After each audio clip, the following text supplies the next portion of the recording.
This is Geek Off The Street, your go-to channel for all things from obscure geekdom to modern-day pop culture and everything else in between. What's up, everybody? It's that time again. Yes. Let's do it. We're back. One more again. Back. Yep, as always, man. Every week, every Wednesday. Doing it for you. Yeah, Wednesday for you guys. Yes. Saturday for us. We are back in time. Yeah. Something like that, kind of, sort of. Yeah, that's how that works. Right. Yeah. I'm Trent, though. And I'm Mark, though. And this is Geek Off The Street. Greatest podcast of all time. Known to man, known to everybody. Bam. What are we talking about? Oh, geek culture and pop culture. And whatever else we want to talk about. That's the most important one. Whatever else we want to talk about. Amen. Yeah. Amen. Which applies to today. Yeah, Because, dude, yeah. Woo, man. Yeah, so we're talking about a pretty special movie, I think. Yeah, 100%. Yeah, it just came out for us in the States. Right. April 14th? Yeah, April 14th, yeah. The newest Makoto Shinkai movie called Suzume, or in Japan, Suzume no Tojimari, which means, I think, Suzume's locked door or something like that in Japanese. Why wouldn't they just call it that? Call that, right? That's a better title. Way better, yeah. So poetic, man. Oh, the title is hitting me. Yeah. Right now, it really fits for that movie. Right. Why would they not call it that? Because that's really the point. You know, yeah, when you get to big time. You get to the point of the movie. Oh my God, the movie just got better. Right? Oh my God. Yeah. So anyway, we'll get into that. Anyway, Makoto Shinkai is the guy who did Your Name, Weathering with You, and a string of other films. Yeah. Your Name is one of my favorite films, and we talked about it a while ago. Yeah. First season. Yeah, right. First season. Maybe within the first couple weeks, we talked about it. Yeah, right. Our first couple of episodes. Yeah, first couple of maybe first 10 or so. We talked about it pretty early. Yeah. If you haven't seen that, you got to see it. It's a global phenomenon. It is. It's amazing. But this is his this is like his fifth feature film, I think, at this point. Maybe fifth. I think fifth feature film. So and it's doing well. Yeah, it's crazy because of the last 3 films that he has made. Yeah. All 3 of them are in the top 10 movies of Japan's highest grossing films ever. Right. Yeah. Exactly. He's not he's not doing anything wrong. Yeah. You put out 3 movies and all 3 automatically in a go row, right. too. Yeah, in a row, go right into the top 10 of all time. Right. Yeah. And for the record, this movie came out, like you said, just recently here in the States, but in Japan, it came out back in November. Yeah, 21st, I think. Yeah, of 2022. So, and it was already breaking box office records. Yeah. And then for it to release here, I think it now just hit the $261 million global box office. So doing pretty well. Doing very well. And it's since the American release, I think it's getting a little bit bigger. I think it did really well in China as well. So just doing well. Yeah, it's doing one of those well. movies. Yeah, one of those movies. And I think now that he has the success of his first 2 major films, right. I think the third one was just a shoe-in, and then on top of that, it was pretty good too. So it was very good. It was very good.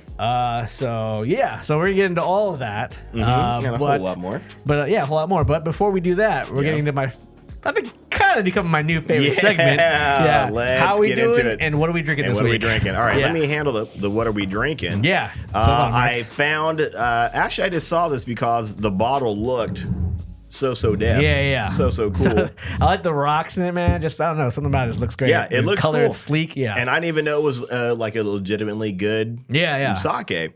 But what is it? Taiku. Taiku. Yeah. Taiku. We're gonna. Ooh, listen to that. Yeah, listen to that. It's good. We're drinking it cold. Yeah. Typically, you can drink it cold or hot. That's the magic of summer sake. and a winter drink. I recently had it hot for the first time, I think a couple months ago, with some ramen, and that was great. Right. Yeah. I love warm sake and sushi. That is gold to me. Yeah. That's one of the simple pleasures of life. Yeah, it is. Yeah, it is. Yeah. But Kari, as my people say. Yeah. I love it. Man, that is a crisp. That's tasty. It is so and good. Then, and it has a good linger. Yeah. And you just kind of think of the flavor. Yeah, this is good. Sometimes with alcohol, it's the aftertaste isn't so great with it. Yeah. This has a great hint. Yeah, it's a good aftertaste for sure. Smooth, tasty. Man, I didn't plan on Okay. Drinking it all. Bring it on, man. Bring some more. So the reason why we're drinking sake is because we're trying to do on-theme drinks, sort of. Yeah. Is it wrong for us to say, oh, watch Japanese movies, so we got to drink sake? I don't think so. Right. Well, We'll drink sake whenever we want. Don't get it twisted. Yeah, but this is just as a ode to Japan. Exactly. Yeah. Exactly. Stuff's delicious. Man. And I am normally not a huge fan of cold sake. Oh, yeah. I mean, I can drink it. I mean, I'll drink it. Don't get me but don't get it wrong. Your preference is warm. Preference is warm all the time. But this is amazing. I can't even imagine how this would be warm. Oh, yeah. Dude, that's delicious sake, man. I'm happy with that. Good call, Mark. Yeah. You're like 5 for 5 on the drinks these days, man. You're picking some really good drinks. Me and Makoto, we're knocking it out of the park. That's what we do. All hits. That's what we do. I also brought something, though. What? This is we're in the zone. This is Orien, Okinawan beer. So this is from a brewery that's made only in Okinawa. The brewery's in northern Okinawa. I actually went on a tour there back in I don't know 2018 or something like that. And so we actually go on the tour. They showed us how everything's made, the whole facility. We got some free beer at the end of it. Nice, pretty great. So this is from my mom's home country. Oh, beautiful. This is a pure Orien draft Mrs. beer. Tucker. Yeah. This is, I love it. It's not Orion, huh? Yeah, nope, it's not Orion. You call it Orion. Nope, shut up. You don't know it, yeah. It's cool. This is just another thing about Japanese, right? If you look at this, if you look in here, there's a little divot, so it makes it easier to open it. It's just like stuff like that. It's that like courtesy. Extra That's courtesy, what they do. It is easier. Yeah. Holy crap. Right? You know how to put your nails in there? Yeah. So this is a pure Okinawan draft. Can everybody see that? Oh, that's your camera. Nice I'm like holding it up can. to your camera, and it's like I'm not in your shot. Yeah. So there you go. We dip into Trent shot. And as they say in Okinawa, kari. Kari.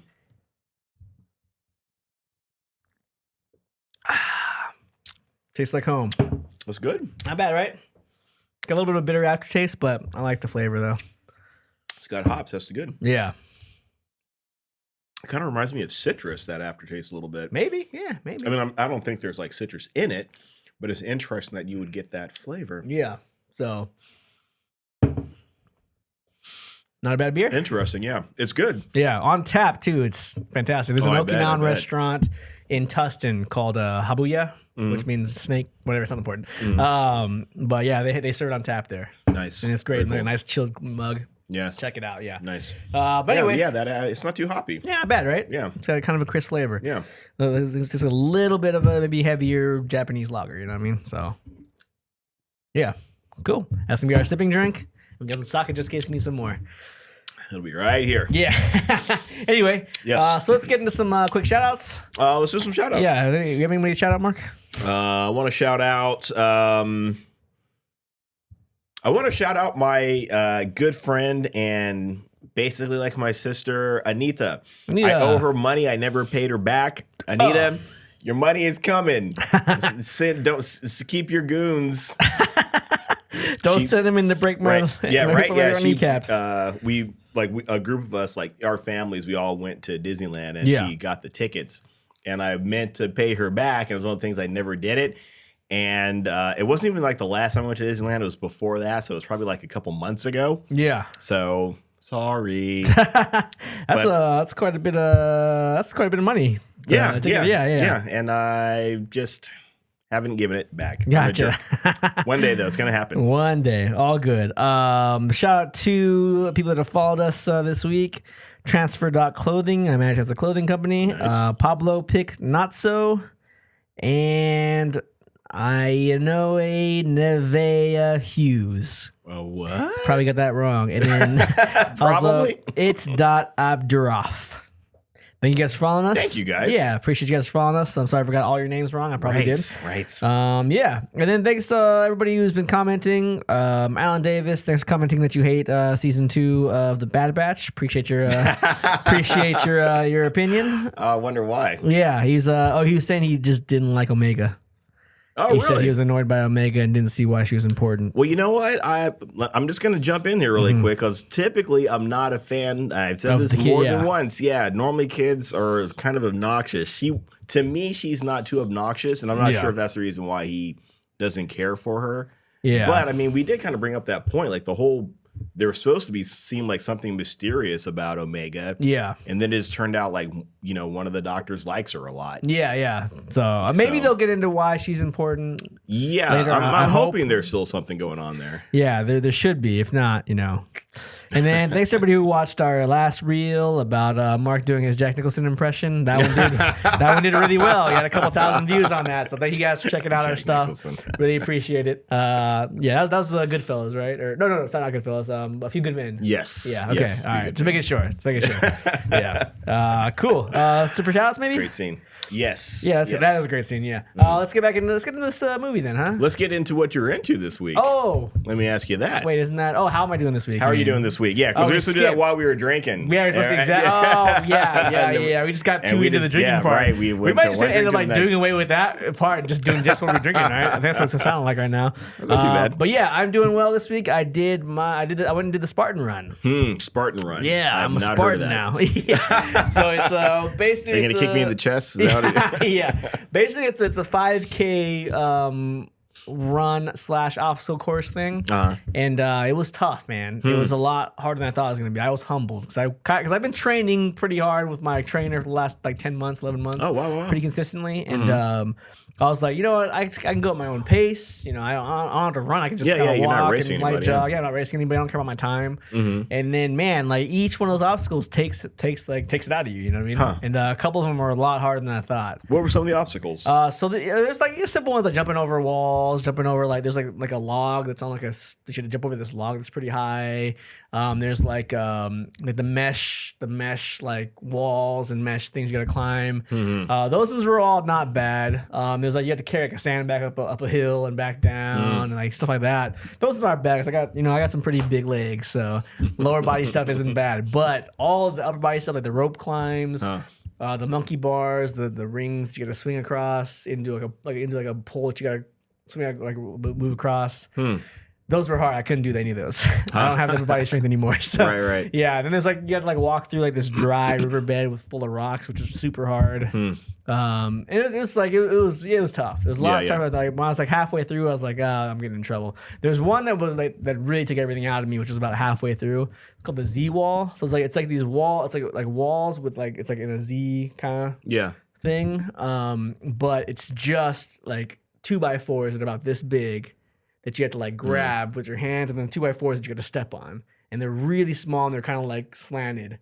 So when you had to like kind of hold them and walk across, and I fell off, ate shit, and then I just couldn't do it. Oh wow! And like that, after that, my forearms were done, so I couldn't do anything else upper body. Wow! So it was tough, and so I had to like crawl through mud, I had to do all that kind of stuff, and it was intense, but it was a lot of fun though. That's cool. That's cool. That reminds me of the Crucible, man, with the Marines. They don't have the Crucible anymore, but it was one of the things that like when you're ready to graduate, it again, like the Crucible they only had it for a small window. Yeah. You know, with the Marine Corps. But how interesting. That's when I'm hearing all this, there's just the obstacles, and it was something very similar to that. Gotcha. You know, it was all like, things you had to figure out as a team, things you had to do as a team, but there were, like you said, the obstacles that you had to go through. Some of that just sounded like it was like just normal training that, The difference is that like I willingly did it. You guys had to do it.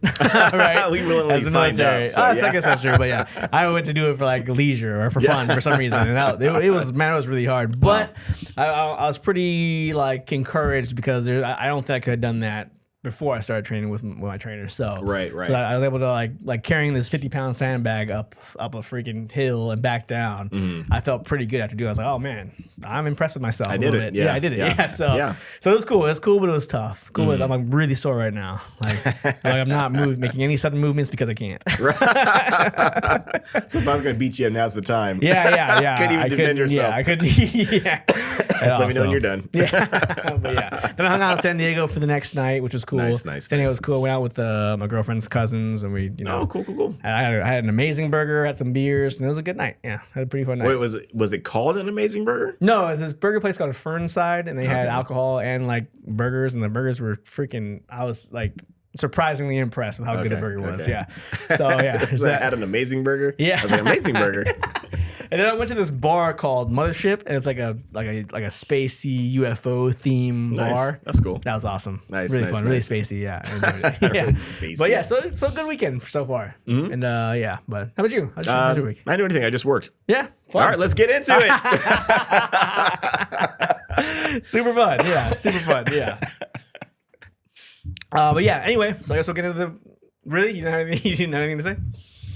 No, that was it. Okay, cool. Let's I can embellish. Yeah. Do you want me to just That's all right. We already waste everybody's time? Yeah. Let's get into what they're here for. Yeah. They want to hear about this movie. Yeah. So the thing about this movie is that it's kind of niche, kind of a specific type of movie. I'm sure there's probably a big part of the population that hasn't heard of Makoto Shinkai or his movies. Yeah, out here, definitely. I imagine, yeah, especially out here. Yeah. They're global. They're phenomenons in Japan. Yeah. Your Name, I think, had a huge impact on the people in Japan. Like people were coming out of the theaters crying and like having epiphanies and life-changing moments after seeing this movie. And I get it. When I saw it for the first time I saw it with a group of people, so it's kind of hard to really immerse myself into it. The second time I just watched it alone, and I was like, man, this is a movie. You know, it's a really life-changing movie in some ways. You know, if you choose to watch it that way, you know what I mean? And his movies kind of all have a specific like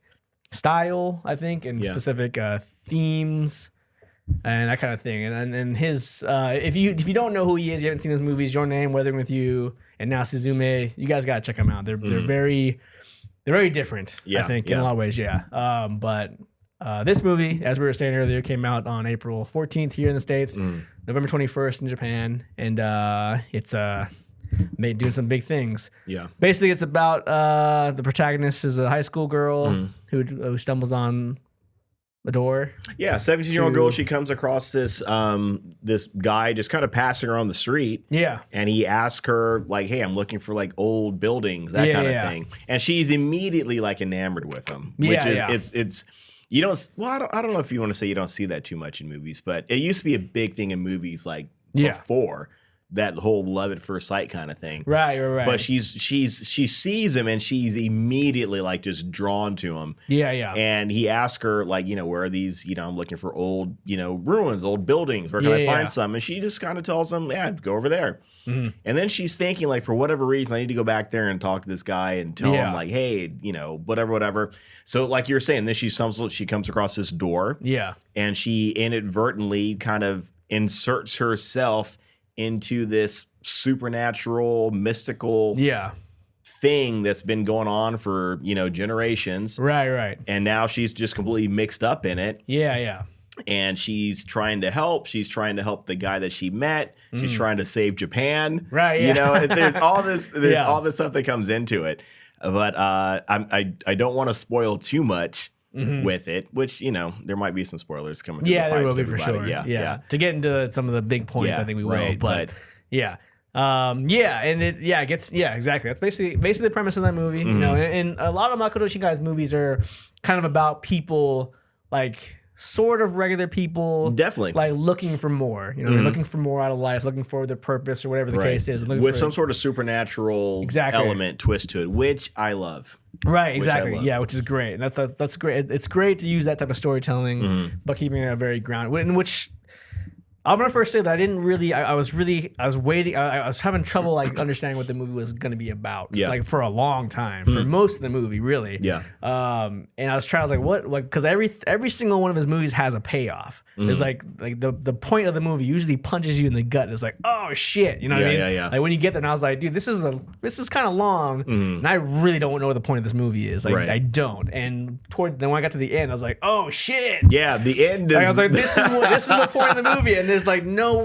really right. I mean, there are like points that that point to it, but like. Yeah, once it's revealed at the end, I was like, oh, the whole point is not really this big, massive crisis. Yeah. It's really, and everything does kind of fall into place. And it is this great moment when you get to the end. There's this, and again, there is that payoff at the end of it. Yeah. Where it's like everything that you've been watching and everything you've been seeing and everything that she's been going through, like it all makes sense. And it's a very cool moment. It's a cool feeling to watch this movie. Right. And to me, I thought the movie was great all the way through. Like when I'm watching it, I don't, I kind of feel like I know what to expect, or I'm kind of, I'm trying to, keep up, or, maybe just get ahead and figure out what's supposed to be going on, what's going to ultimately happen. There were a lot of good surprises in there that I didn't see coming, which was great. But once you get to that end of it and there's this great payoff, the only time that I remember having this feeling was when I saw Top Gun Maverick. Oh, okay. Where when I'm watching it and you feel inadvertently a grin start to come on your face. Yeah. And I'm watching it and it's getting to the end and it's kind of tying everything together and I feel myself smirking. Like I'm not even trying to. I'm just watching it and I'm like, oh, this is it. This is good. Right, yeah. And talking about people crying, there were people crying at the end of this movie, dude. Oh, really? Yeah. There were people crying at the end of this movie. Yeah. Not like blubbering, not like just falling all over themselves and they need to be held kind of thing. But they're walking out of there talking about the movie and still like, sniffing and crying and wiping away tears and all that kind of stuff. Gotcha. Man. Yeah. Fantastic. Yeah, fantastic. that's his, like, you expect now that he's made 5 features, but by now people know who he is. Yeah, especially these This three, is like his third majorly successful feature. You kind of expect there's going to be something heavy in there at some point. And you're always kind of waiting for that moment, and like, so with Your Name, like, especially with how much the music plays into it as well. I can't listen to the final song in the movie. Like if I hear it come on my playlist, I'll usually take it like a gut punch, like, oh, that's that part in the movie at the very end. And so I always have to take a step back, like, okay, be cool, you're good. Yeah. And then so that movie that part usually hits me at the very end. Yeah. Like when I hear, because like Your Name ends with like, the 2 characters finding each other, and then he's like, have we met before? And then the music cuts out and then the song starts. So whenever I hear that song, I'm like, oh no, not this part. You're like you're holding your breath. Yeah, right? exactly. Yeah. So, so he kind of has that effect, towards usually in his movies. So, I guess we're kind of getting off on, like, we're just kind of going off. But like, what some of the positives? Well, I'm gonna continue on what you're saying and go into a positive. The music was a positive. The music was fantastic, and there's such a great reward at the end of the movies. At the end of these movies, but I watched it dubbed. I was considering. I saw it dubbed. Well, let me tell you this too, everybody. I saw this movie twice.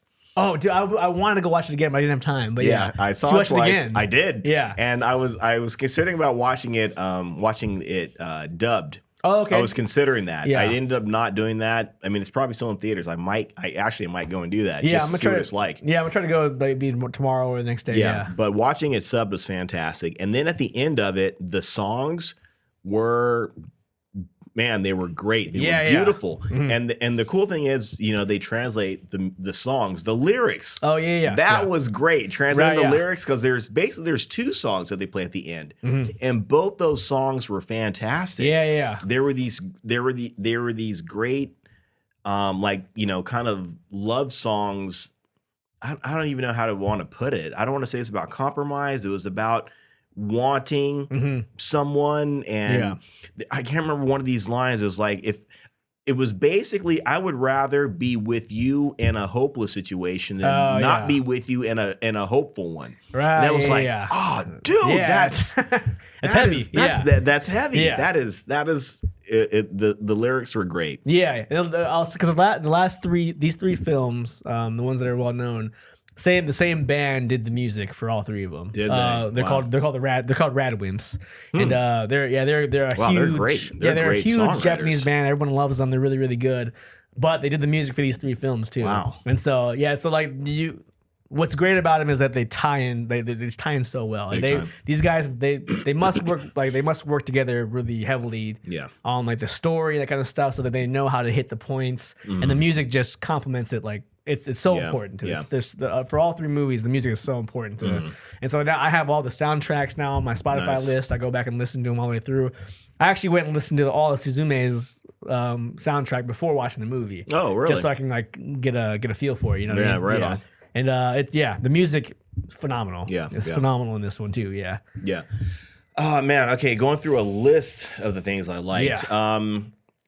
It looks great. The very first scene, you see the main character as a child, and she's in this world, and it looks great. It's this kind of got this like Milky Way kind of thing going on. Like it's not dark.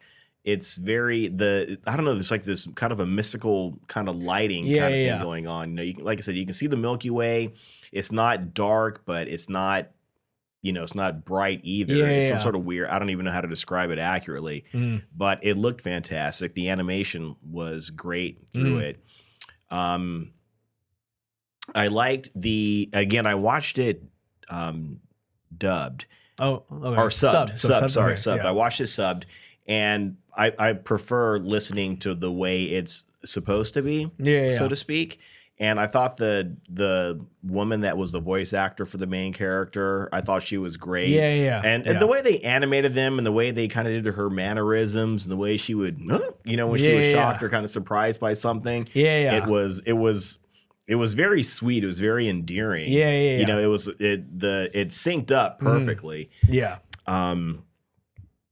I liked the guy Shoto. Yeah, is that his name? Yeah. Or the other main character. Yeah, the chair. He got turned into a chair, which was hilarious. You know, of all the, you think about somebody being turned into something, it's normally something like, oh, they turn into a cat or something kind of cool or something that's going to add some sort of, exciting element to the story. And this guy got literally turned into a chair. Right. A chair with 3 legs, mind you. So all he things, was just like the most useless chair. Well, I mean, if he had 2 legs, he would have been the most useless chair, I suppose. But just doing something like that. It was funny. A guy got turned into a chair. But it worked so well. It still worked great. It was so teetering on that line of I was like, can I really take this for what it is? And I was like really on that line. And I was like, okay, it works. It works for the story. Man, I was I was on board from I think just because I was just it's a funny thing to do. And I kind of got the joke. And then I thought I didn't think it was going to turn into like this long of a thing. Right. You know what I mean? I didn't think the whole chair thing was going to be the whole thing. It was actually kind of important to the story. Right. Not so much a chair, but the fact that he got turned into something and what that meant for him. Yeah, it wasn't just he was an inanimate object. Because when you find out more and more, he's not just asleep, but he's literally falling further and further away. That scared the bat shit out of me. That got me. I was really nervous about that because the first time you see him as a chair and he kind of falls over. Like people in the theater kind of chuckled about it. Same, it was a funny thing. And then she asked, "Does he sleep like that?" Like ha ha ha, very funny. And then it makes it so sad that you've been watching this guy and kind of laughing at him, just kind of inadvertently just falling over for no real reason. And he was in a struggle for his life when this was happening. Man, further and further away. He was just slipping each time. It was sad, and you were kind of sad, and you were kind of scared and nervous for him. Because he kept getting further and further away, and you kind of felt him losing control and being completely having no power to do really anything about it. Not really. And every time it just got worse and worse and worse, and it took him longer and longer to wake up. And it's when he did wake up, he didn't really know how bad his situation was, or where he decided not to tell her. I don't know. I feel like it was more he didn't, maybe like when he came out of it, he didn't realize, because he would just kind of like get up and say good morning. And every time it got a little bit worse, like, it took you so long to wake up. And you don't really know what's going on with him. And you just think, I don't know, it's part of the spell. It's whatever. But you realize, he's essentially, he was trying to die, kind of thing. Not trying to, but he's like he's becoming the next keystone or whatever, right? Which means you cease to exist in a way. Right. Yeah. So that was pretty. That was when you first see it, the first time you see him actually dropping into the water. And then landing on and then freeze. It's like, oh, this is damn. Yeah. This is pretty crazy. That's pretty tough. Let's see. Some of the things I liked about the movie. So like I was saying earlier, is like I didn't really know what was going on for a long time. I was like, I don't really know where this is going. There's a lot of things happening. I was like, and once it got to the end where you see what the point of the movie is, like it took me back to like Everything Everywhere All at Once. Like it's like this really fantastical storyline, and then it brings it all back into the point, and it's a gut punch. Like, oh shit, man, that was the point. It's a simple-ish, you know what I mean? Simple enough story, simple concept, simple concept, just told in this crazy fashion, which I love. And I was like, dude, this is this is phenomenal. Yeah. Like, this is a great way to tell the story. Mm-hmm. And once you get to once you find out that the whole, it's not.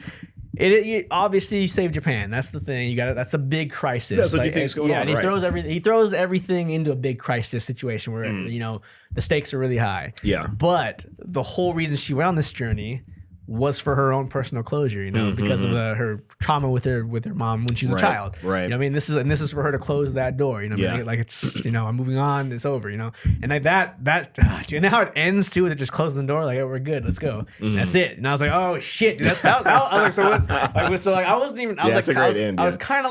I was like catching up to it. Like as we're getting through those final scenes, I was like, oh shit, okay, I think I've seen what's going on. Yeah. And then as it ends, I caught up to it as it ends, it cuts to black, and I was like, oh shit. That's a great way to end. Shit. That's a great way. I get it. I was like, I get the point. And I was like, and after that, I was like, oh my gosh, this. I couldn't even really tell. Like, I was like, is this gonna be a masterpiece like his other ones? Is this gonna have the same impact as the other ones? I was like, I don't know. I'm not sure. And then when it wraps up, I was like, oh shit. I was like, oh, I get it. Yeah. This is another one. It's another fucking masterpiece. Yeah. And I was just like sitting there like, oh shit, man, I need to come back and watch this again. Yeah. So I'm gonna go watch it again this week. But as you should. Yeah, that was the storytelling was fantastic. The concept, the characters, and the way that it was put together was it was like it felt so messy to me for a long time. But it was all for a purpose. Yeah. All of it was for a purpose, you know what I mean? And I was blown away. I was like, oh shit, man, I fucking get it. Yeah. So, I mean, the ending had a great it did have a great payoff, and then especially the way it just the abrupt ending.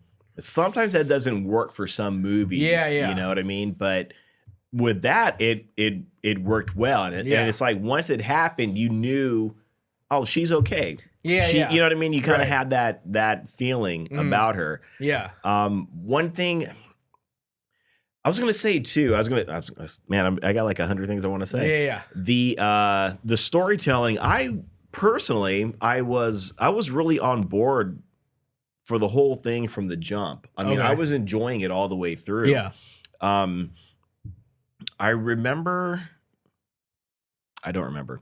I was about to say, it was something along the lines of, I feel like the storytelling was, I don't think it was trying to be, or whatever that may be, a Western story. Typically a Western hero story has the female or the protagonist.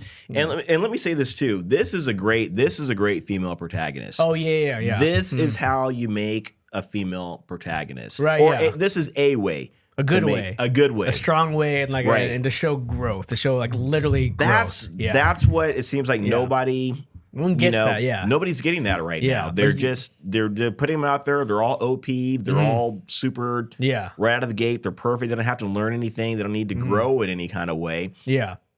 But that's what she does throughout this story. So it made me kind of think of a Western story. And see, I don't know if it's even fair to say if it's a Western story or if that's just a human story. Right. Because that is very human to have stories about the hero going on this journey. Right. We typically kind of, equate that with Western stories, and I was trying to do some research into Eastern stories and how they're done, how they're made, if they look for that.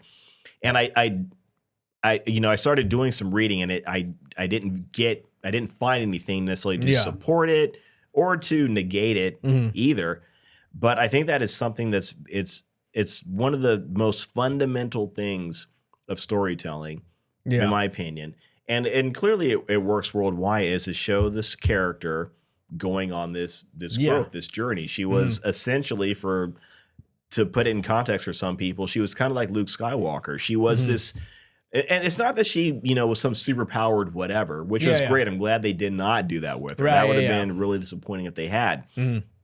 But she was this very normal person living a very normal life, plucked out of obscurity and thrown into this fantastic situation. Yeah. That's what most great fables, myths, stories, Star Wars, that's what they are. That's what they do. That's why Star Wars resonates so well with people. Right. That's why this movie resonates so well with people. Yeah. But I think what it does better is that the story is about her personal growth and her personal literal and figurative closure.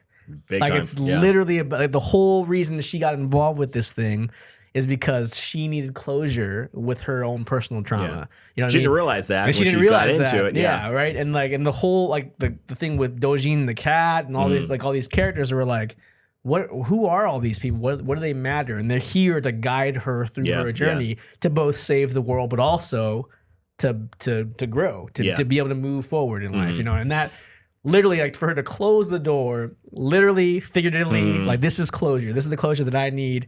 This answers all my questions to why I am who I am and the trauma and all this stuff I've never really faced.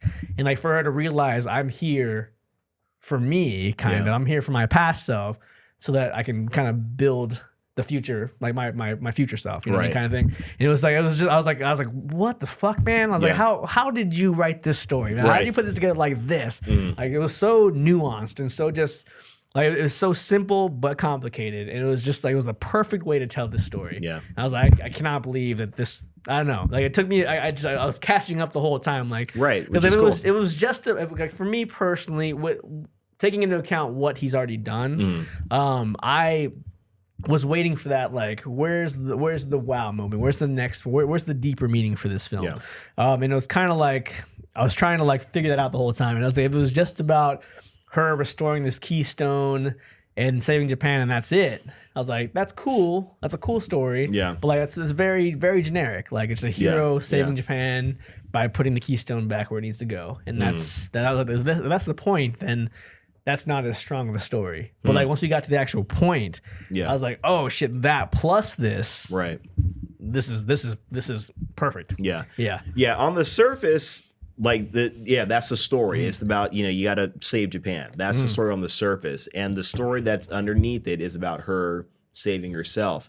And again, it kind of goes back into what I was saying about the whole Western story. Like, the Western story, typically it's the hero going on this journey and they meet people along the way. Again, Star Wars. Look at Lord of the Rings. Heroes go on a quest and people help them along the way. That was a big theme in this movie. Like, as she was going literally across Japan, she was getting helped by all these different people. She met a girl her age that helped her. She met this mother of these twins, crazy kids that helped her. It was all this great. She had the magical cat that was helping her. Her aunt, God bless her, was doing so much for her, trying to do her best. All this stuff that was, that was there to help her and move her forward and get her, give her the, whatever she needed to get to the next step. But that was all at the surface of it. But underneath it, that was the whole point of it. And that was actually, I don't want to say it was no, maybe I think it might have been. Maybe it was a bit of a negative for me that I feel like I would have liked to have seen more of her not having resolution about her mother. You know what I mean? Because then, like, because throughout the whole movie, you don't even realize she still feels that way about it. But that being said, that might have, I don't want to say that might have kind of given it away, but maybe it does pay off better that you don't know that that's going on. See, I don't know. For me, that could have worked either way. Like, if we had known a little bit more about her not feeling, or she still has these feelings about her mother that's no longer with her, that it might have made that pay off at the end a little bit better. But the fact that we get there and, like you were saying, like, we think we're trying to save Japan, and then it turns into her, coming to terms with what she was going through, or what she did go through with her mother. And then it's crazy because there's this weird, it's not even weird, but it's very cool. There's, you remember Prisoner of Azkaban? When Harry Potter does the Patronus, but he did the Patronus for himself, like this weird, like I met myself kind of thing. She has that kind of, or something kind of like that moment. And then they're there. She basically saves her younger self. Yeah. Her younger self doesn't remember it. She, and they both break down and they're crying. Because they clearly still have these feelings about, losing their mom. Her losing her mom at such a young age. Right. Yeah. And it's interesting too, because I was reading that, I keep saying his name wrong. Makoto. Yeah. Yes. That I was doing the research into what, why he made this movie and like the point of it, all that kind of stuff. And there were some things that, as he was going across Japan and speaking and all this kind of stuff. But there was the tsunami back in 2011 that did a lot of damage to Japan. So clearly, earthquake and all that kind of stuff, that was a big part of it. But he wanted to make something where basically the younger generation wouldn't forget about all this stuff from the past. Oh, yeah. Right? And you kind of see that too, like when they go to these abandoned places, which he's trying to draw attention to, like, hey, don't forget these abandoned places. Yeah. That's kind of a theme for the audience. When they go to these abandoned places and they have to kind of like channel their spirits in a sense, or like that echo, like the memories, I guess. The memories, of those people that were there before. Yeah. That was the point of it. The point was kind of like, hey, don't forget, Which is I was gonna say that's one of my positives. I loved that also. That whole using these like past calamities, past tragedies, big and small, like the tsunami and all kinds of stuff were horrible tragedies, and the amusement park that was had to be abandoned because of money or whatever it was. That's sad. In other ways, but like capitalizing on those memories. And using those as like as a way to channel the past and to go towards the future kind of thing. Right. Yeah. That was great. Yeah. 100%. Yeah. What you were just saying. Sorry, I cut you off there. No, that's okay. That's okay. Yeah. Yeah. There are a lot of great things about this movie. Yeah, it's really hard to say. Again, for me, I was on board like from jump. Gotcha. From the get-go. Yeah. There's this great, and again, it's the surface. It's that, and it's that surface satisfaction. You want the action, you want the adventure kind of thing. You don't know you're about to get hit with that.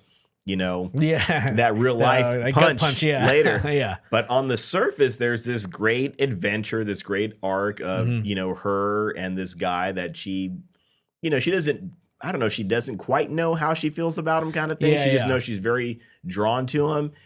They're going on this great adventure, and then he needs her because he's a chair. And there's this great adventure kind of thing. And then there's a point where they take a turn for the worse, and then things kind of settle down. Like the adventure, the supernatural adventure kind of simmers down, and then it just turns in like a real life kind of situation, with her aunt and his friend. Serizawa. And that guy was funny. Yeah, I love that. I love that guy. And it turns in even when it's slowed down like that. It was still, to me, good storytelling. The movie was still good. I didn't become, disinterested when the exciting part happened or stopped happening, I should say. Yeah. Because that was like the end of the second act, I guess. I don't know. Yeah. Or whatever. Yeah. And it seemed like, damn, well, that's not good. Yeah. Like whatever, all the stuff that's happening right now.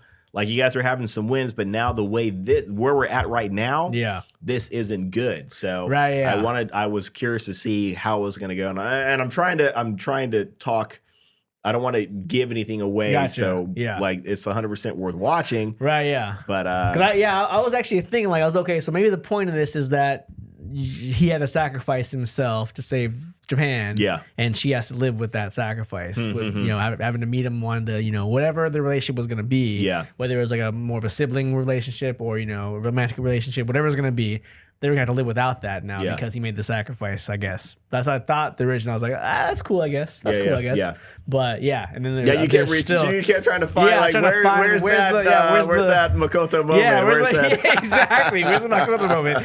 And but then it kept going. The movie just kept going. I was like, oh shit, we're not done yet. Okay, let's keep it going. Let's see where this goes now. Yeah, exactly. Yeah. Yeah, man. And she hustled. I mean, again, great protagonist. She she had to put things together, find things out to move on to the next step. Yeah. She had to take those steps without having, someone there at her side to help her. Yeah. I mean, the cat, Daijin, he shows up eventually, but man, that cat this cat was like some sort of, everybody loved this cat. But at moments he would have like this evil like Cheshire cat grin going on. It was really creepy. This real mischievous kind of thing. Right. Like you do think he's the antagonist the whole time. Like, if you just get back to your post, we're good. Yeah, and he refused to help. He was like, I don't jerk. Yeah, he just said I don't want to. And I was like, well, that doesn't help. Like, I mean, if he would have told Cher like this is the point, but you can't really do that. But see, that's the thing too. Like, was that the whole point was about her getting a resolution, right? So did everybody, I mean, like all the supernatural creature, so to speak, or whatever, did they know it was about her getting closure? Or was that something for the audience, us to figure out? Like, as far as the characters in the movie were concerned, they were all on their mission. Yeah. Or that, they were trying to, whatever the cat was, wanted to help her. Yeah. They wanted to save Japan, didn't care about saving Japan, whatever. They were all on their missions. Yeah. And again, maybe that's kind of what we're talking about. That was on the surface, but underneath it, the whole thing about her saving herself, that was more clearly for her to do, but for us to appreciate. That was for the audience to be like, you need, because I'll say, because I think, for me personally, I think Daijin was actually her guide for her purpose, I think, because when Sota's trying to get him to go back to being the Keystone, like there are a couple times where Daijin's like, he's like, oh, you still don't understand. You don't get the point of this. You don't understand what's going on. You don't understand what I'm doing. Like he said that to him, like, you don't understand. Like you still don't get it. And then I was like, okay, then what don't we get? Yeah. What don't we get? And it would have been simple to be like, yeah, okay, then I guess I'll just go back to being the Keystone and this solves all the problems and Japan's safe. But she wouldn't have, gotten to where she needed to be by the end of the story. And I think that cat was her guide. I think the whole point was for her to show her that. I think is what it felt like, because he seemed to know more about it, but he wasn't like divulging anything. Yeah, he wasn't helping them. He was, but like not in the way that they would have wanted. Yeah, would have wanted to. Definitely. Exactly. Yeah, he was definitely playing by his own rules. Playbook. Yeah. I think I disagree. I think and I do not know who's right or wrong or this. Yeah. I mean, I don't know. And if anybody's going to listen, I would defer to you. This is your guy. This is your director. You're a big fan. I would think that cat, I don't think like the whole point, like he was there necessarily trying to get, you know what I mean? Like once he stopped becoming the Keystone or whatever, it was about him trying to help her necessarily. I mean, I think he was always trying to help her in his own way, but I don't know if it was about getting that kind of closure. I personally, I think when he was telling, Shoto, whatever the guy's name was, can't remember, that like you don't get it. I think he was basically saying, and then this is very, surface level, like you don't get it, you're the Keystone. I've done my time. It's almost like an Atlas kind of thing. Like I'm not holding up the earth anymore. Yeah. Like now you're gonna be the guy, and I'm out. I'm done. I'm gonna be her cat. I'm gonna hang out with her because she likes me and I like her, and we want to be together. And you're a jerk. Yeah. So get out of the way. That's my impression. And again, I don't know. I'm not saying that's right or wrong at all. Yeah. I'm just saying that's what I got out of that. I feel like all of that stuff was like, so to speak, like their adventure. But the point of the movie about her getting that resolution was for us, the audience. I see. Well, because the only thing I'll say to that is because like it seemed like he really cared about her, definitely, and what her opinion of him was, because you see him change each time. With her emotions. Exactly. And then of him. And then on top of that, like, why would he go back to being the Keystone if that was the case? Because I think for her, because he willingly was like, I'm the Keystone again. Yeah. Right. But it was more like, but it was kind of, it wouldn't have been like, there was no other reason for him to have changed, other than, this is the point. I feel like. Okay, I feel like there's a bigger reason for him to not just go back to being, for fighting so much. I think there's a bigger arc, a bigger point to it. Than that. But I mean, but if that's how you saw it, that's cool too. Yeah, and I mean, I guess that's the cool thing about a good movie. Is you can still watch a good movie and you can get different interpretations of it. I would be curious to, again, I don't care about being right or wrong about it. I would be curious to know what the answer might be. But that's that's what makes the movie, part of what makes the movie so good. You can watch it, get something different out of it, and still be like, the movie was still, amazing. Yeah, definitely. Yeah. If any, do we have any negatives about it? You know what? I don't really have any negatives. The only negative, I think I did have a couple. I think one of them was when I was talking about, I would have liked to have maybe seen more of her having, oh shit, you know what? I was going to say like about her not completely coming to terms with what happened with her mother. Yeah. And you brought up a good point. You said something that made me think, okay, maybe, they weren't supposed to. We weren't supposed to have that handed to us on a silver platter. We're always saying that on the show, right? Yeah. But then it hit me too. What was the very first scene in the movie? Her as a child, and then she wakes up and she's crying. She has tears in her eyes from this dream about not having closure. Clearly not having closure about her mother. Yeah. Fucking guy. It was just one scene. Yeah. But it's the very first scene. It's the one scene. So it's right there. Yeah. It's right there. It's that one scene at the beginning. So that's how you know she doesn't have resolution. That's how you know she doesn't have the closure.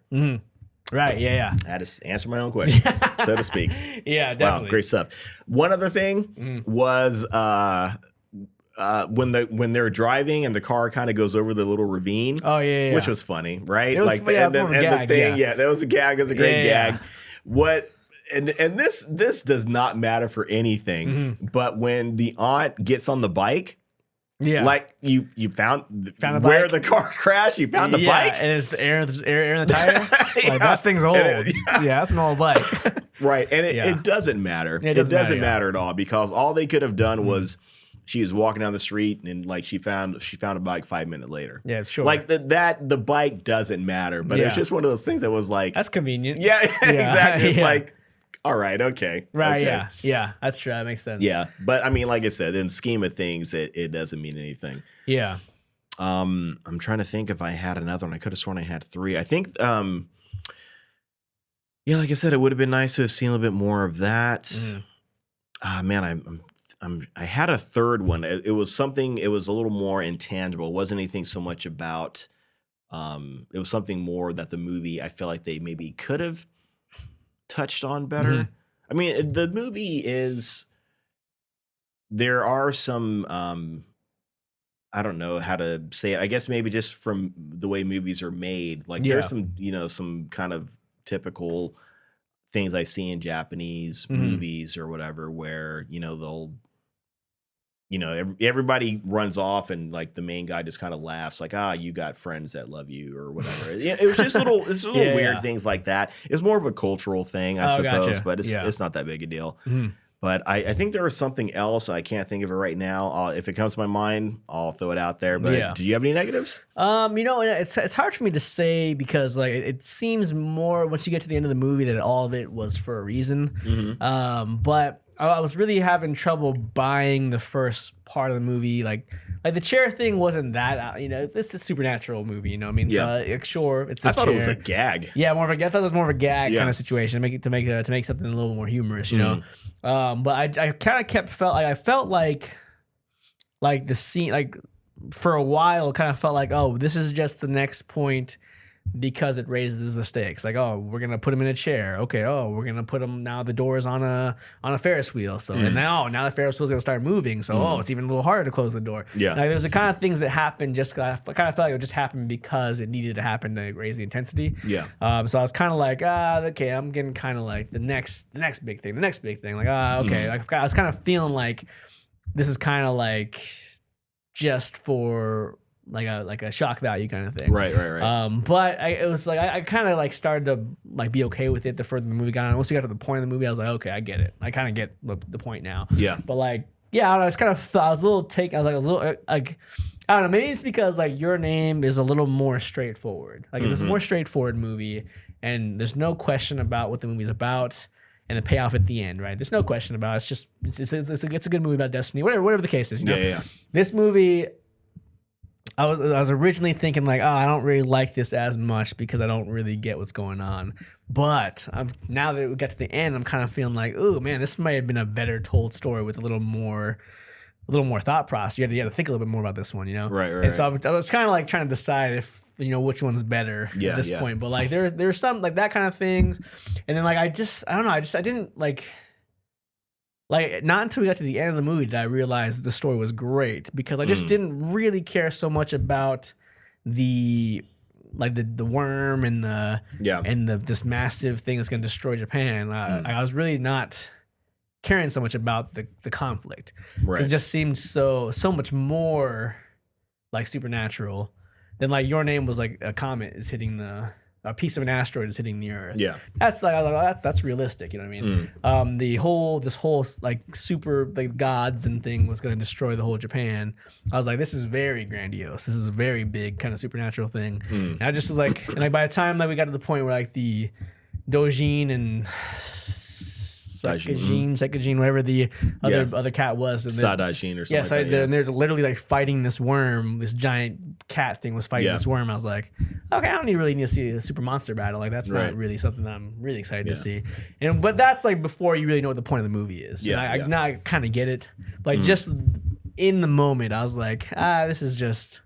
I don't really care so much about this super monster being, you know, fighting. Yeah, I feel like that, I mean, with the whole monster fight and all that kind of stuff, I feel like that was more, I don't want to call it fluff. It almost was like a red herring. Like they didn't focus that much on it. You know, they didn't focus that much on this, because that's what I feel like a lot of animes would have done. Yeah. Otherwise, they would have turned it into, you would have seen this big, you know, sci-fi CGI battle amongst these characters, you know, that you would have seen them going at it. You don't really see it. Like you see it, you know that it's happening. You essentially know that, you know, time is being bought. Yeah. You know, for the other two, the main characters, the two, you know, for them to do their thing, trying to, you know, close it and save the world and all that kind of stuff. Yeah, I mean, I see what you're saying. You're saying. Because even when they're like, when they revert back to Keystones and like Shota and Suzume are back and like they have the Keystones and then they have to like stab it into the two different parts of the worm, like the front and the back of the worm to get it to go back to normal. I was like, that whole sequence, I was like, I don't really care for that. This felt more like an anime, you know, like an action anime. Right, yeah. Like that all part I don't really care for. And normally I hate that too. Like the whole superpowered moment. They didn't lean into it as much as I've seen other, you know, shows do. Yeah. But I hear you. Yeah, because it's like, because usually his movies kind of feel like they're like, these are human people that are trying to deal with this supernatural thing. Like they have to try to like, as humans, solve this supernatural issue, and like that part kind of felt like they were a little more heightened. This turning into an anime as opposed to like a movie kind of thing. Yeah, because they're like jumping through the sky and getting ready to nail it. Yeah, I was like, this is a little more anime-ish. Yeah, exactly. I agree. I don't really feel as human at this point. That might have been a little bit of fan service. Maybe. I think like it's an anime, so like those are things to be expected. I think. Which I mean. But if like I said, if it turned into a big thing of like her holding up the keystone herself and like powers erupting from it or from her, then I would have been like, where's this coming from? Right. You lost me. If they had done something like that. But I feel like they kept it pretty, for the most part, they kept that kind of stuff. Yeah, in consideration and comparing it to other types of animes that are like that, 100% way more grounded. But it was a lot for him. Yeah, it was a lot for him. Because like in Your Name, it's literally this human girl racing against time to beat. There's some time travel in that. There's some time travel in there too, but like when she gets a second chance, she's like literally on this bike trying to ride to her dad's office to clear out this clear out the town before the comet hits, and like she has nothing but herself to do it. You know what I mean? And so it's like these crazy situations where the human person has to go above and beyond within their own abilities. Right. Yeah. They're still human. Yeah. And that's so engaging to me. I was taking a little bit out of the supernatural fight part with the gods and the worm and the giant cats, and I was like, this is a little bit more, which is fine because it's an anime, and you know, and he doesn't have to be a one type, movie person. For this story, it made sense. It made sense, exactly. Yeah. So I mean, I think for me, like just taste wise, I was like, this is a little bit more than I was expecting from his type of movie. But same time though, when you get to the actual point of the movie, it's like, oh, okay, this wasn't the point. That wasn't the point. Exactly. This is all red herrings. Right. Exactly. So I was kind of like, that's when I was like brought back in. I was like, oh, okay. Yeah. I get it. This is great. Yeah. That's just like some sugar to help the medicine go down. So to speak. Yeah. That's just getting you to where you really. Exactly. So I'm kind of like, was it a negative or was it not a negative? I don't know, because now that I understand the point of the movie, that's great. So I don't really know. It's hard for me to really come up with an actual negative. Yeah. Because in real time, I was like, I don't really like this. Yeah. But by the time I got to the end, I was like, okay, right. I get it. Yeah. Yeah. Well, let me throw out this negative then, because again, and I think it's actually, well, the weird thing is, I think it's a negative because I was doing research into into the movie and into the character, or the director. So like when the point of this movie or some of his thinking behind making this movie was, it dealt with the natural disaster that happened in Japan. Yeah. And again, I love, because I think that way too. Not that I'm trying to compare myself, so just everybody shut up. But you're the next I'm the next right here. Taking something and kind of putting some sort of supernatural spin on it, or whatever, for entertainment's sake, not because you're trying to start some conspiracy theory, everybody, but doing that kind of thing. I appreciate it. So he's looking at the disaster that happened in 2011.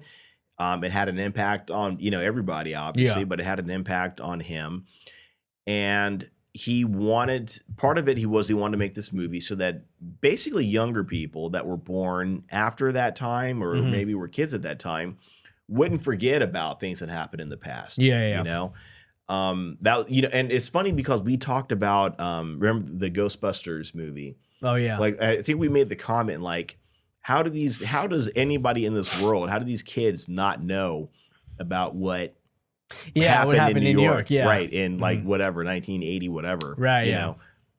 For one thing, it's a little bit different, but they literally confirm there's some sort of life after death. So that's what we talked about. That's what we talk about on a regular basis. That's what we talk about every day. But my brother brought up this good point, that how many people remember 9/11? Like, how many young people do you know remember 9/11? If they were kids at that time, or if they were born after that time, how many of them really know about it? Like, if you were to, like, if you're like, they don't, it's funny because it's the same situation. Like, they don't know, they don't remember it, and they don't have any sort of link to it. And I'm trying to think, like, how I was when I was a kid.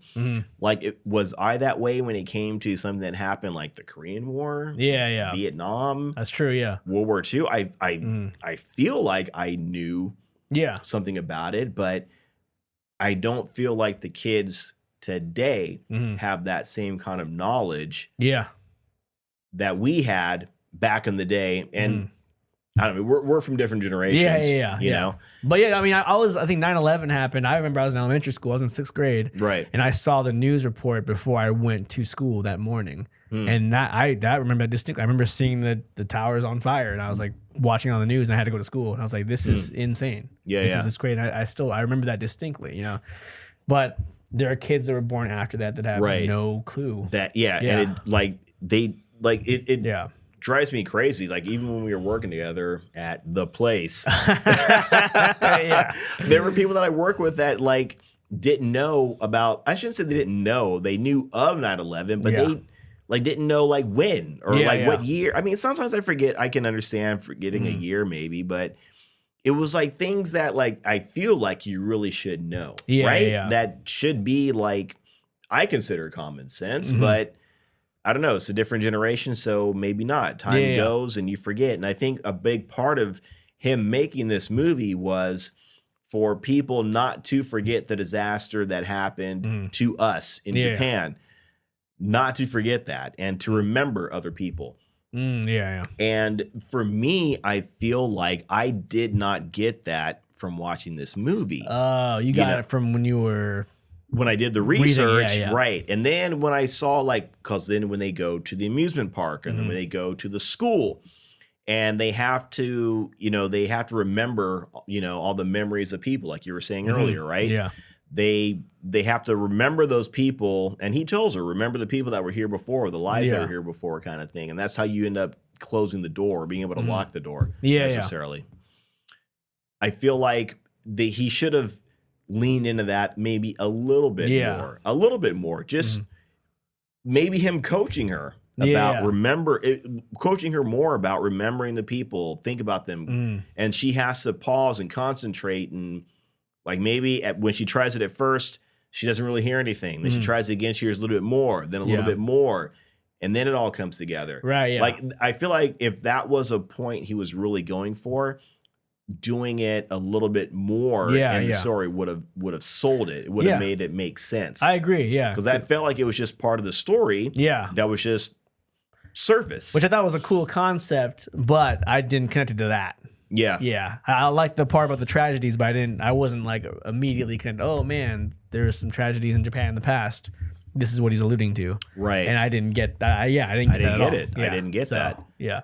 So maybe that was and believe me, I'm not telling this guy anything. Yeah. Like, this is how you make a movie next time. Yeah, yeah. Mr. Shinkai. Mr. Shinkai, buddy. Yeah.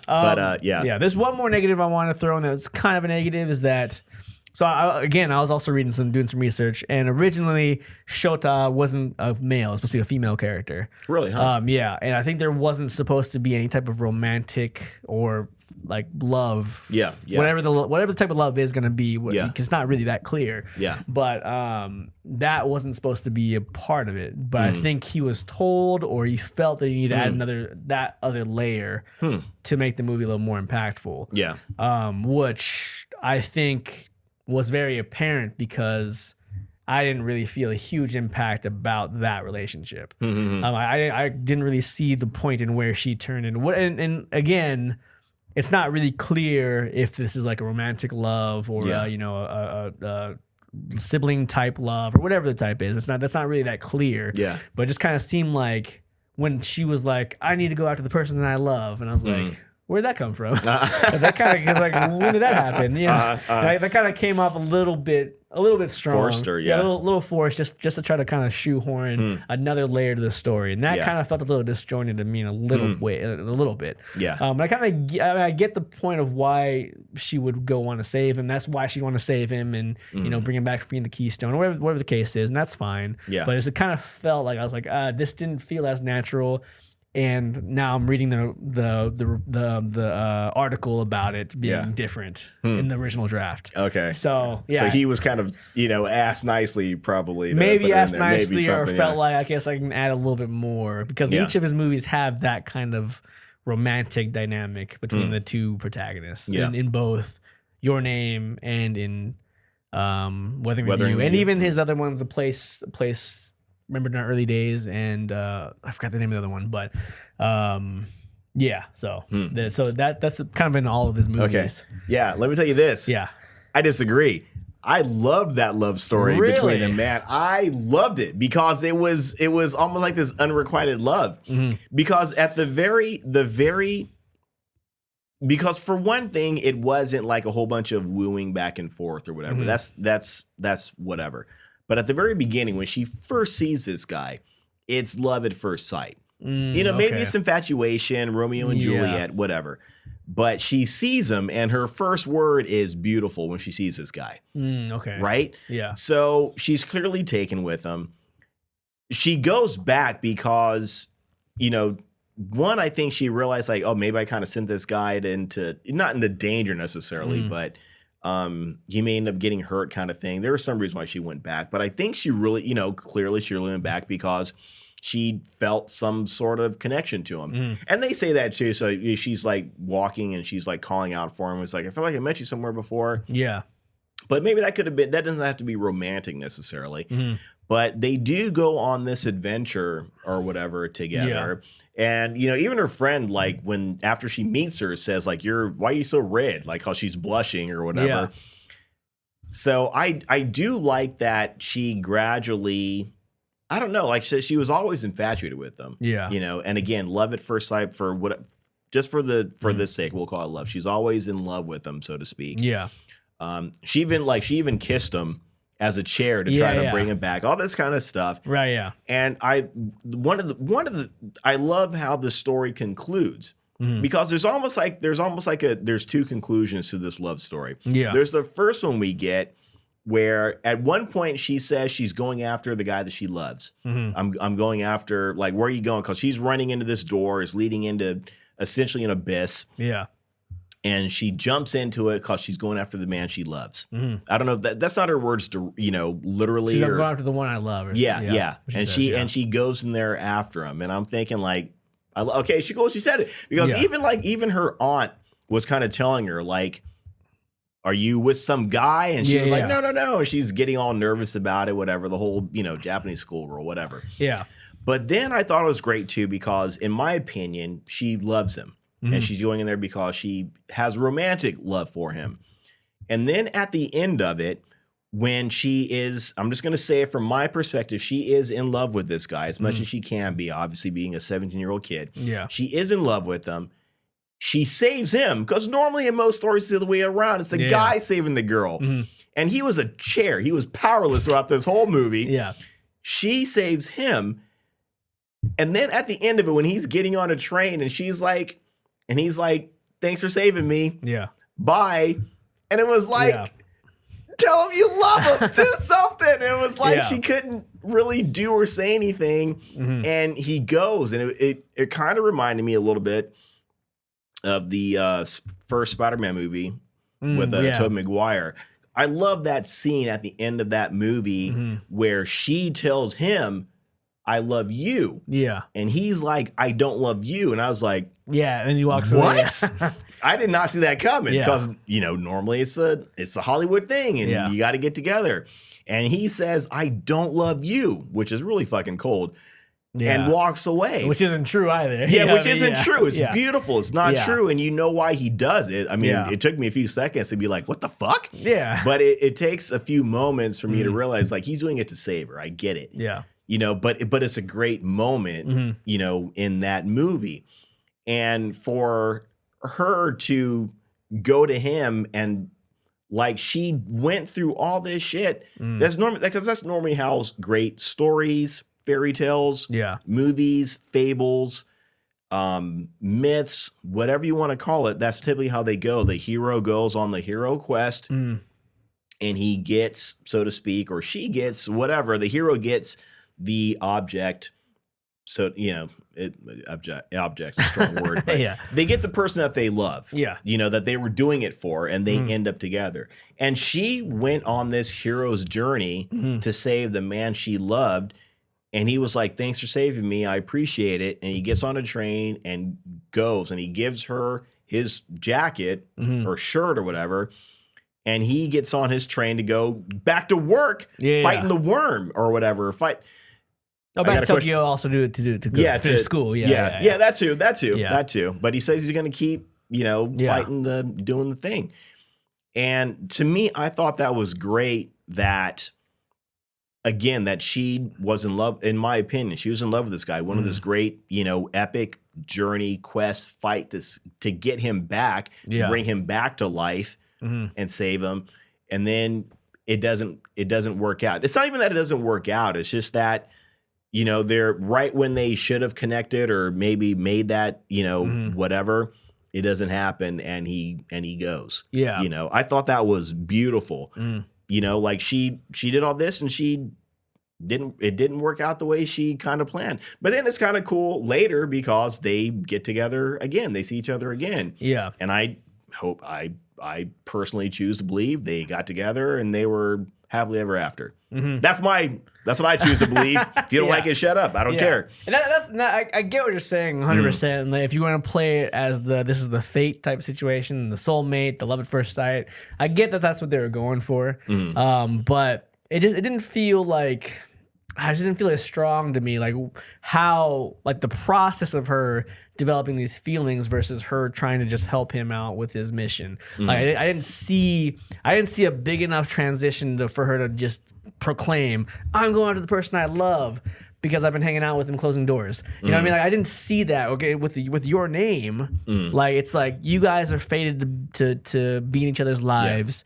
Yeah, that's, I mean, I wouldn't compare it to Your Name. Yeah. In that sense, because, I mean, that was like almost the whole point of that movie. Right, yeah. Was that love. Yeah. So, I mean, that's, in my opinion, that's I don't want to say it's an unfair comparison, but it's kind of, in my opinion, it kind of is. Yeah, but I think though, but even in Your Name, it's not even said that, it's not even told that they're supposed to be together really, and it's not even really, even by the end of the movie they just find each other again, which doesn't mean there's romantic love here really. It just they were meant to be in each other's lives because they needed to save this town, and that was why they were connected.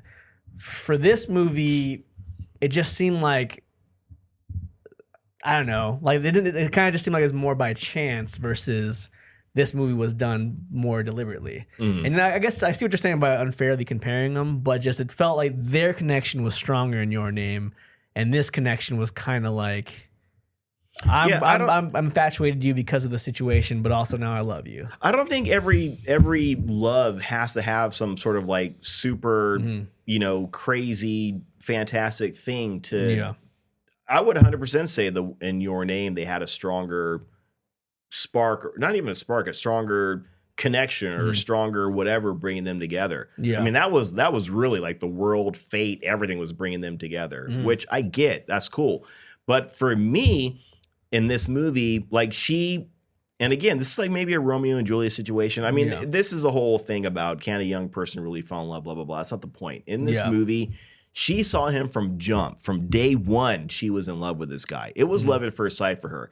Yeah. And the reason why you're not going to see like any sort of, quote unquote wooing between the two is because he was a chair for a good portion of this movie. So there's not going to be any sort of like hand holding or, sneaking looks at each other. Yeah.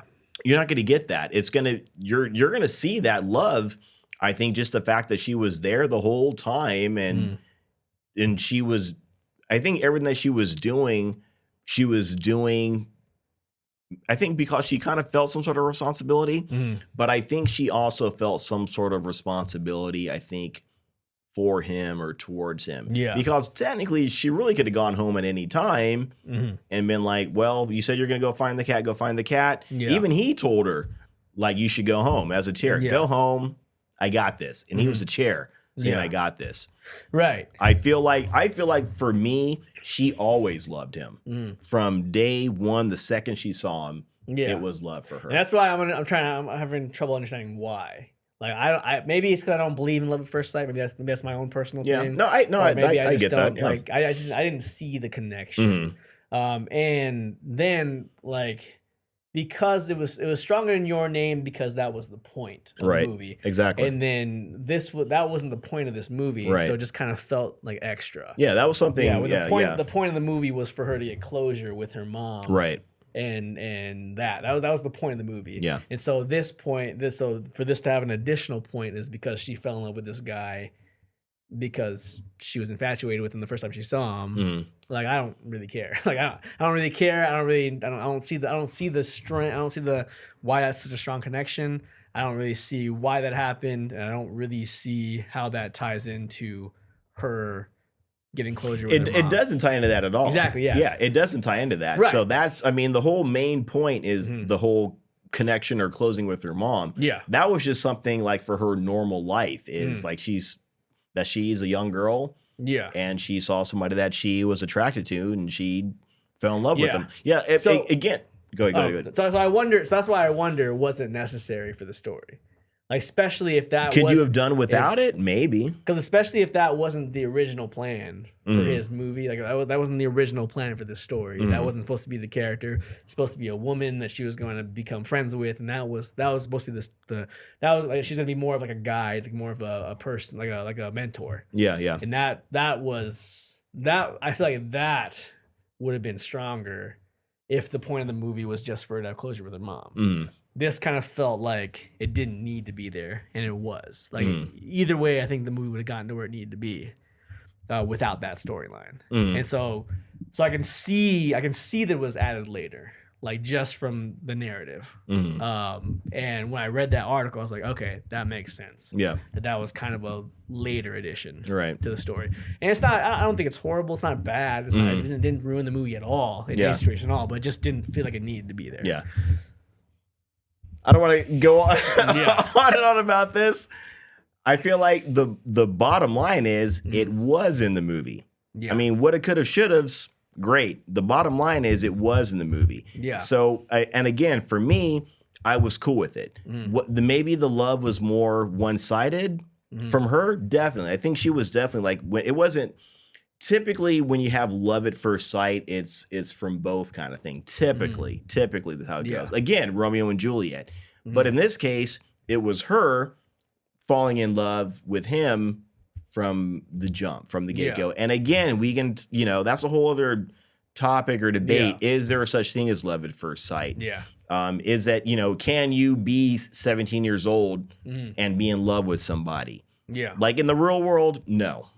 Within this movie, sure, yeah, which is fine. So I wonder if I were to ask him personally, did you like 100% make this change and add this to the story, or was there some kind of outside? Like, will this movie do better with a broader audience because there's a romantic C story, right? Or B story, whatever. I guess A story is really it's about her closure. B story is saving Japan. C story is romantic relationship. And so, see, I don't even know if that's the C story. That's almost like the F story. It's like it's just whatever. I mean, the only time the love factor comes up is when she first sees him. Maybe when she calls him beautiful. When she decides to, maybe when some people are questioning her about how, why are you blushing? Why this? Whatever.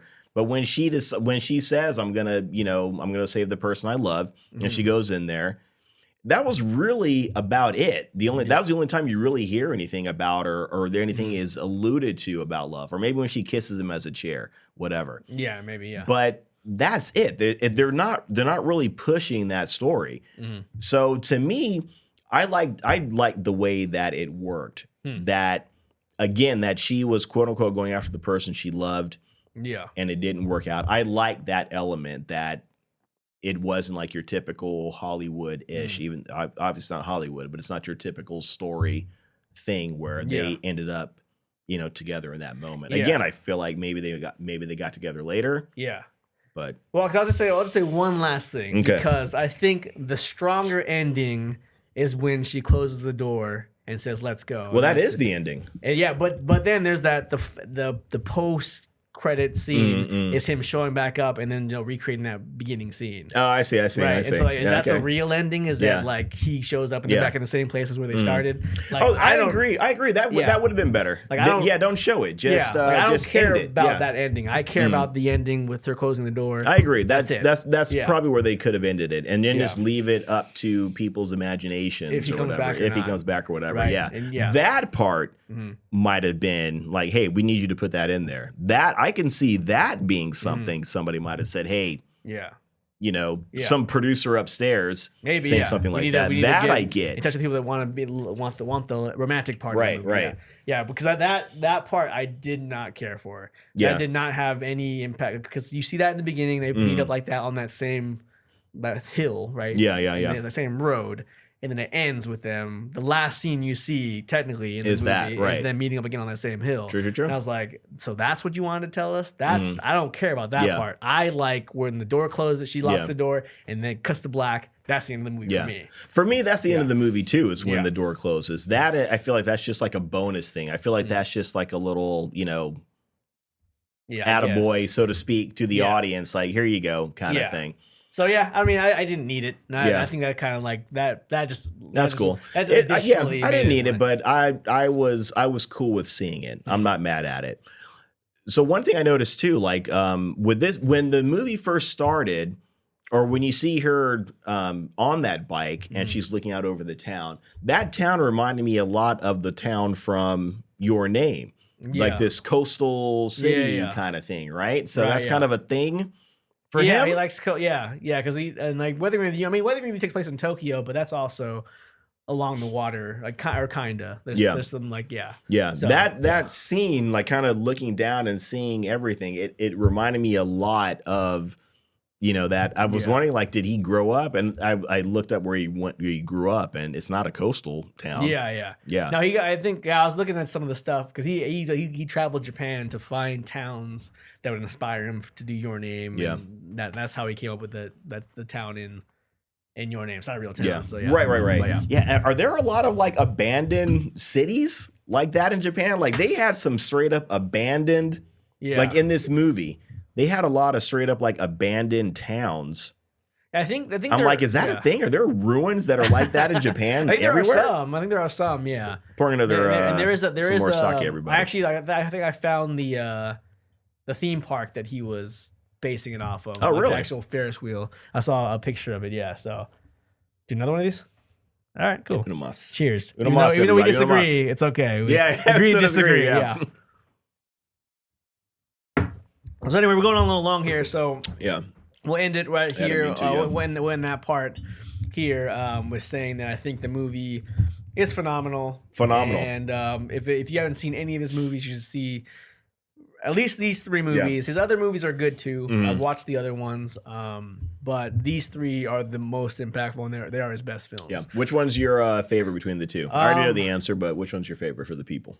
I think I'm still partial to Your Name. That movie kind of I don't know. I don't understand the impact that movie had on me, but that movie like really like. To talk about a movie that like changes you, because movies have the power. That's why I love films so much, because films have the power to do that to you. I agree. And for some reason, this isn't the type. Your Name isn't the type of movie that I would like gravitate towards. I'm not really into romantic movies or that kind of stuff.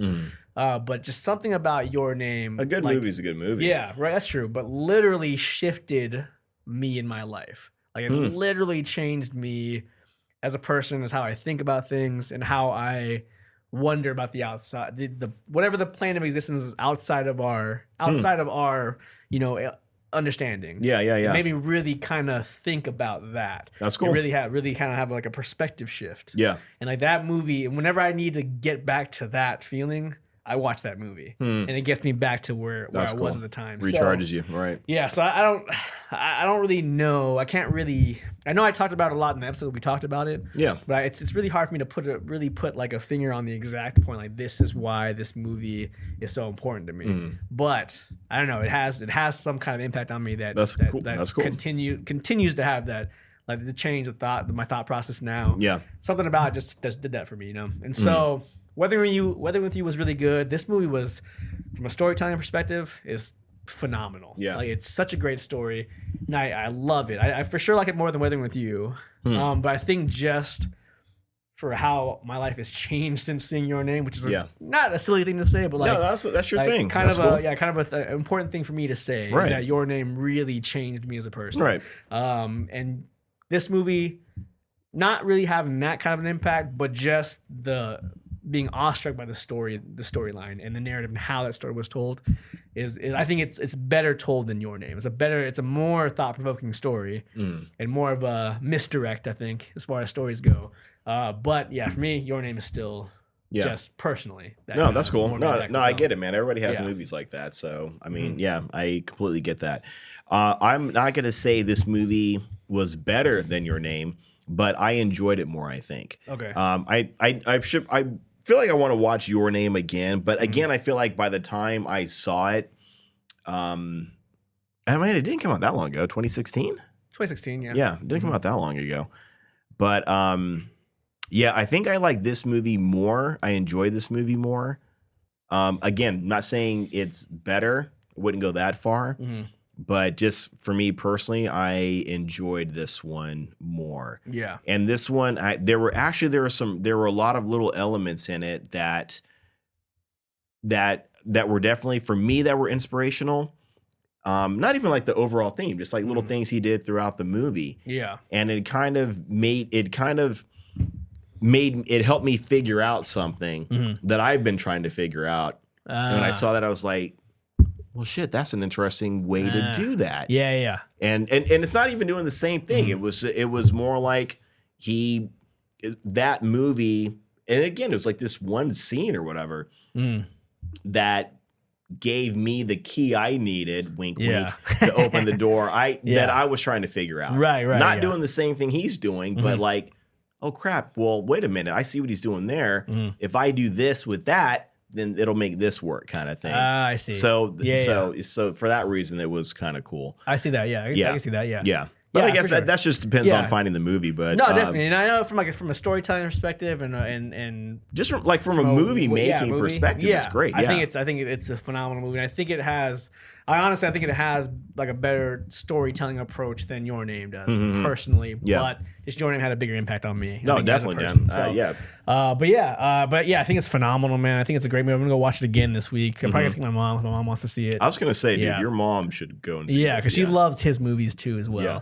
So I think we're similar in that regard. So so I'm gonna take her to see that, and I think it's a great movie, man. It's fantastic. Like I said, people were I am not joking or exaggerating. The theater was not like super packed the first time I saw it. There were a lot more people the second time I saw it. Oh, gotcha. Okay. But that first time I saw it, there were, again, and it wasn't just one person. There were like 2 or 3 people that walked out of that theater crying. Oh, wow. Yeah. So, I mean, I can't remember the last time I've seen a movie where I saw that kind of reaction from people. But I will say, out of the movies that we have reviewed on this doing the podcast, I think it's been Everything Everywhere All at Once. Yeah. Nope. Oh, and now this. Now Suzume, yeah. Yeah, these are like these are the 3 movies that we've talked about that have been just amazing. I think I will probably agree with you on that because those 3. I'm trying to think of what else we've saw Ghostbusters, we saw some Marvel movies, we saw some especially DC everything movies that had come out, like we were covering regularly, like as they were coming out in real time. Right. Yeah, for sure. Those 3 movies, were the most impactful for different reasons, I think. Very different reasons. But yeah, I agree. So what would you rate this movie then? Well, I do have the Rotten Tomatoes up in front of me, too. What's Rotten Tomatoes say? Okay, this is what Rotten Tomatoes say. The tomato meter is 95%. Okay. Audience score is 98%. Oh, okay. Yeah. So if that's not, one, you should listen to us. Yeah, first and foremost. Yeah. Second, you should listen to us. Yeah. If you're going to listen to somebody a third time, Rotten Tomatoes is basically giving this thing like 95 and 98. Yeah. That's huge. That's an effing high score. For both sides to be both on top. sides, right? Yeah. So take the hint. Yeah. But I might give it. There's not a lot wrong with this movie. I might give it a 95 myself. Maybe a 94, 95. Yeah. I don't know what I gave. I always go back to Paper Girls. Oh, okay. That was like the first one I gave like such a high score to. Yeah. But you know what? I might give this. I really put those two the same because I do like having a strong, a good female protagonist. Not even a strong female protagonist, but a good female protagonist. I want there to be more good female stories that are told out there that are going to be inspirational to girls that might be seeing this. Genuine and realistic, you know what I mean? Exactly. Yeah. Not something where you just throw it in there and you say, "Oh, look, here's a girl. This is empowering. We're telling you this is empowering." Like, this is not empowering. This is so nobody cares about that kind of thing.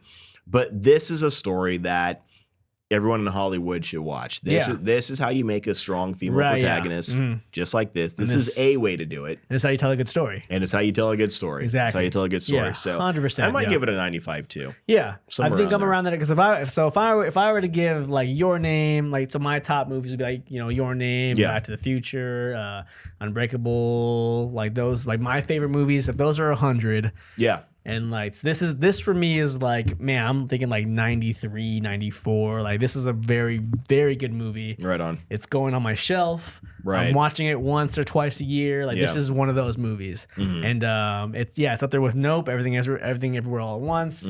Like for me personally, like Man of Steel, those like the Watchmen, the movies that have really changed me, I think, as a comic book reader, as a filmmaker, as a writer, all these things. Yeah. This movie is in that top echelon of movies for me. So yeah, I'm thinking like, same 93, 94, 95. That area is really good for this movie. Yeah. And this might be one of the highest movies I've rated on this show. Yeah, right. Yeah, it is. Yeah, so, it is. I'm for it 100%. Right. Check it out. And I don't know how many people are going to be talking about this movie, especially as far as like on the internet and podcasts or all that kind of stuff is concerned. But again, this is a movie you should watch. Yeah. This is a movie you should watch. If you're into anime, if you are starting to get into anime kind of thing, jump on board here. Yeah, dude. And even if you're not even an anime person, right? Like this is a movie that could really, really be a good movie. And I keep telling like RJ, shout out to RJ, he's not here today. RJ, his wife refuses to watch anime. Wow. And I feel like if you were to put her in front of Your Name or Suzume or Weathering with You, this is the movie that can kind of maybe get you hey, I guess you can tell a good story with anime characters, you know what I mean? Yeah. And so I think this is one of those movies. I think that you don't have to like anime to be told a good story. Yeah, this is too good. I did wonder how this movie would do. I wondered about asking him, like, would he ever consider doing a live action movie? Like, how would this movie be if it was done live action? I mean, it would be great because the story is great. But yeah, it's just something I shouldn't say always, but I've been kind of curious about. I know, and this, and he probably doesn't do live action. Yeah, I don't know. I don't think he does. But he's never done it. I mean, I will say, and this is, I'm already angry about it, but there's an American version for Your Name coming. They're making a Your Name, like a live action American Your Name movie. Fudge. And I'm already like, this is gonna be good. There's no way. Yeah, because they're gonna Americanize it. Exactly. Or do something stupid to it. It's not gonna be good, but. Ugh. Whatever. Oh, geez, really? Sounds horrible, right? It already sounds horrible, right? Yeah. I have no hope for it at all. That's making me sad just to hear. Yeah, it's gonna tarnish the good name. Somebody thinks they get it. Yeah, and then they're gonna. They're gonna. Screw it up. This is gonna be like Michael Bay doing Raid. Doing Raid. Yeah, this is exactly what that is. It's like you don't need to do it, man. Yeah, you don't get it. Right. Like you do not get it. You don't need to do it. Especially not about that. Like this is not the guy to do it. Yeah, 100%. Holy crap. Yeah, but yeah. Anyway, sorry we're getting a little long on here. Should we do what we do this week? We into anything this week? I mean, I'm still watching Attack on Titan.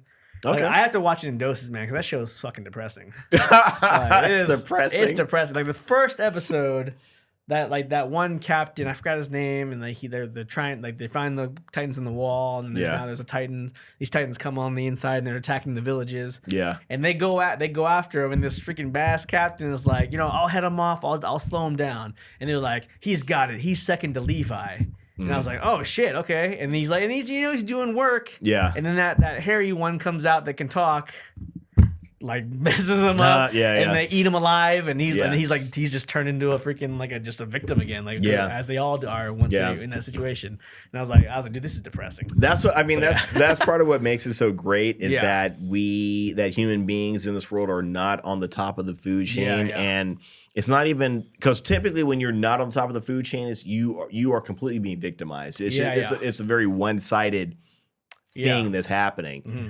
So again, that's part of what makes it so great, in my opinion. Yeah. And it's fantastic. And I was even I was enthralled by this freaking Titan can talk. Like they're, Right. They're sentient. This one's sentient. You know what I mean? Yeah. Because even the other ones, the armored one and the female Titan, they didn't talk. Yeah, exactly. So this one like talked. Like and he's like fully intelligent. And I was right. Well, that's also terrifying. Because now it's like these mindless Titans. You can like hide under the floorboards and maybe they won't find you or you know something. Yeah, they're not like intelligent. But now it's like okay, they are. Yeah. And extremely intelligent. That one in particular. That one, like we're fucked. Like he's well spoken. Yeah, he's well spoken. Yeah, and then he takes the part for the ODM gear. Or yeah, whatever exactly. They call it. Yeah. I was like, dude, this is horrifying. And then he's eating alive. And I was like, so after that episode, I was like, I need like 3 or 4 days. I need to wait. Right. And I watched the next 2 episodes. I was like, okay, it's still good. It's very good. The show's very good.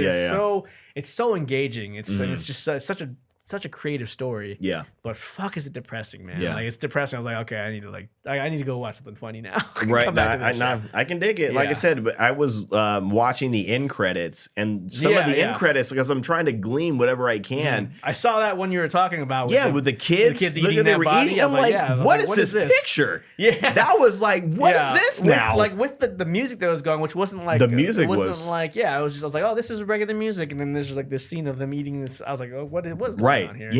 Yeah. And then there's another part where like there's like this like goat looking demon in front of a person. I was like, are they making a deal or what? Like what's the connection here? It gets explained. Yeah. Oh, does it? It does. It gets explained. So it's depressing, but it's so good though. Yeah. Also. So I'm like, I gotta balance it. Yeah. I'm waiting for it. I need it to wrap up. I mean, at this point, I'm just gonna start reading the comics, which I hate saying, but the manga, the artwork is terrible. But at this point, these guys are taking too long to wrap it up. They should have ended this like a year or 2 ago, in all honesty. But you're really milking it, huh? Yeah, they are. They are the bastards. Yeah. Anything else I'm into? Still watching One Piece. Okay. I was watching High and Low. Oh yeah, still High and Low. I haven't finished it because there's like I said, it's like 8 or 9 movies. Yeah.